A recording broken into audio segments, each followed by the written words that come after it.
Petite vidéo pour une explication sur la fonction linéaire avec une activité sur le prix du timbre. Dans notre situation, elle est assez simple. Benoît, il va se marier, donc ça tant mieux pour lui, et il veut envoyer des faire-part de mariage à ses proches. Donc ça c'est très bien, pour pouvoir s'amuser. Mais pour ça, il va falloir qu'il achète des timbres. Il veut savoir combien de faire-part il peut envoyer avec un budget de 136 €. Puis après il se dit, ah bah non, en fait j'ai 200 faire-part à envoyer, combien ça me coûterait d'envoyer 200 faire-part? Donc nous, notre objectif, ça va être d'aider Benoît en se demandant comment estimer le coût d'un grand nombre de timbres. Donc pour ça, on va faire un tour sur laposte.fr où on peut acheter des timbres. Donc là on regarde un peu, on s'intéresse à des timbres normaux pour envoyer nos faire-part.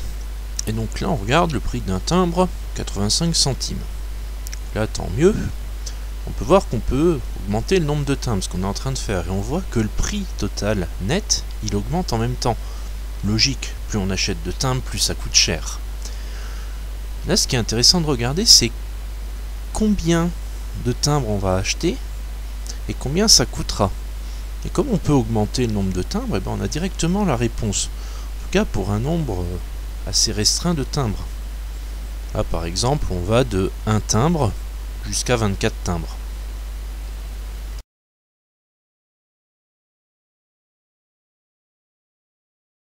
Une fois qu'on a bien regardé tout ça, on va pouvoir remplir le tableau qui vient de s'afficher. Voilà, avec les valeurs relevées. Alors petite précision, on peut remplir 1, 2, 5, 10, 15, 20, 24 timbres simplement en regardant la vidéo. Pour les colonnes suivantes, c'est un petit peu plus délicat. Mais je vous rassure, ça reste faisable. On prend simplement le nombre de timbres, on multiplie par le prix d'un timbre et on obtient le résultat. Donc maintenant qu'on a toutes ces données, on est content, mais il va falloir les traiter. Donc on va prendre GeoGebra et on va pouvoir placer les points puis tracer la représentation graphique de notre fonction. Donc là, placer les points, on a déjà placé un bon paquet. On montre comment on fait pour le premier. Donc j'ouvre une parenthèse, je tape 1,0.85, fermez la parenthèse, j'appuie sur Entrée et mon point va se placer. Donc là j'ai tous mes points correspondant à ceux que j'ai relevés dans le tableau. Donc si on regarde, on peut zoomer, dézoomer, pour bien voir tous les points qu'on a placés.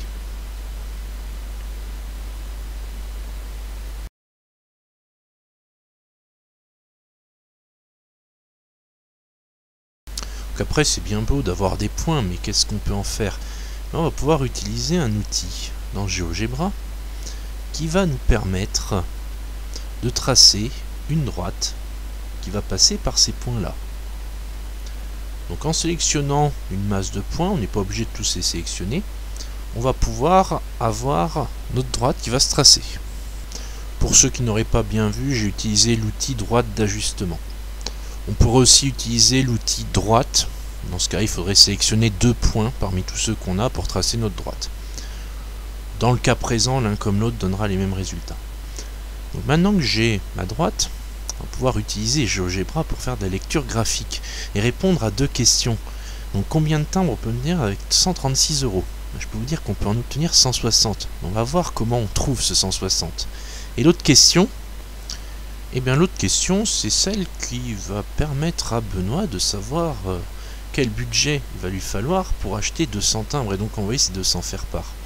Là, je peux vous dire que c'est 170 €, et là encore, on va regarder comment on fait. Donc, pour trouver ces informations, on va utiliser l'outil point, et on va placer un point sur notre droite. On place n'importe où pour l'instant, et après, ce point, on va le paramétrer avec les propriétés pour afficher à la fois son nom et sa valeur, ce qui va permettre d'avoir ses coordonnées directement. Et là après, avec l'outil sélectionné, je peux déplacer mon point sur la droite et avoir la lecture graphique qui se fait automatiquement. Donc ça c'est le logiciel qui va le faire. Donc c'est un outil qui est quand même très puissant et très intéressant. Et là où c'est encore plus intéressant, c'est qu'on va pouvoir zoomer ou dézoomer pour gagner en précision. Là c'est ce que je suis en train de faire. Donc là, l'idée, j'ai cherché combien de timbres je peux avoir pour 136 euros. Donc là, les euros étant en ordonnée, je règle 136 sur la deuxième valeur, donc sur la valeur des ordonnées, et je lis 160 en abscisse. Je fais la même chose pour savoir quel budget j'aurais besoin pour avoir mes 200 timbres.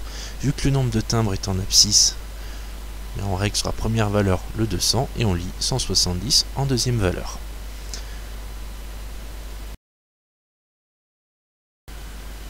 Une fois qu'on a fait tout ça, eh bien on est en mesure de répondre à notre problématique, comment estimer le coût d'un grand nombre de timbres. Alors, pour savoir ça, on va regarder sur GeoGebra en haut à gauche, au niveau de la droite d'ajustement qu'on a tracée, on a y égale 0,85x. Ça nous donne directement la réponse, puisqu'on peut dire qu'on peut estimer le coût d'un grand nombre de timbres à l'aide d'une fonction linéaire de la forme f de x est égal à 0,85x. Que retenir de tout ça? Donc une fonction linéaire, c'est une fonction de la forme f de x est égal à x avec a un nombre réel différent de 0. Parce que si a égale 0, on a une fonction nulle. Donc la représentation graphique de notre fonction linéaire, c'est une droite qui passe par l'origine. Elle sera croissante si a est positif et décroissante si a est négatif. Voilà, vous savez tout ce qu'il y a à savoir sur la fonction linéaire. Et je vous dis à bientôt.